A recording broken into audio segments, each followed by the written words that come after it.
Hello students, how are you? Welcome back on my YouTube channel DM Foundation Classes P9I। बेटा अपना chapter चल रहा है principle of inheritance and variations. Screen पर आपको question दिख रहा है कि मानव के एबीओ रक्त प्रकार के 3 भिन्न एलील्स क्रमशः कितने प्रकार के जीनोटाइप एवं फिनोटाइप उत्पन्न करते हैं। प्रश्न में ध्यान से पढ़ना बेटा। पहले पूछा है आपसे जीनोटाइप और फिर पूछा है आपसे फिनोटाइप। इनमें से राइट आंसर क्या होगा वो देखिए। तो इसका मैं एक्सप्लेनेशन बता रहा हूँ आपको। मैंने क्वेश्चन ये पहले डाल दिया था, अब उसका सॉल्यूशन बता रहा हूँ आपको। हम जानते हैं कि मानव में एबीओ प्रकार का रुधिर वर्ग पाया जाता है और रुधिर वर्ग की जो वंशागति होती है वो आई जीन के द्वारा होती है। आई का मतलब होता है आइसो एग्लूटिनोजन। आई जीन के 3 युग्म विकल्पी होते हैं, यानी आई जीन जो थी अगर ए के साथ में आती है तो आई ए, बी के साथ में आएगी तो आई बी और ओ के साथ में आएगी तो आई ओ। अब इनमें से ये 3 युग्म विकल्पी बने हैं ना बेटा, आई ए, आई बी और आई जीरो।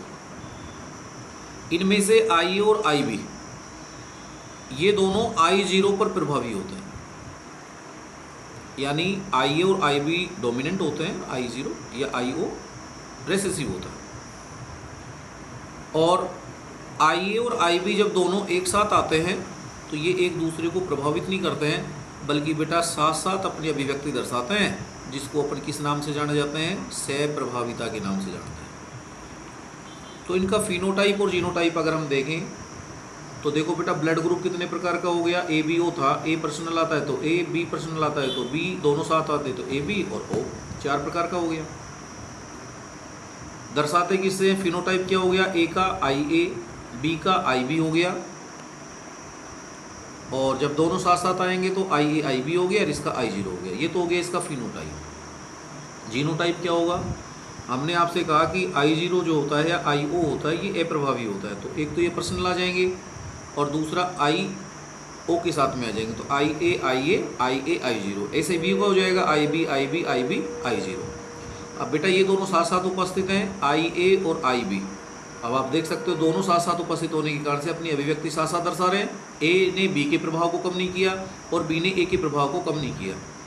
अब देखिए बेटा, फिनोटाइप कितने प्राप्त हुए हैं, 4, और जीनोटाइप कितने प्राप्त हुए हैं, 6।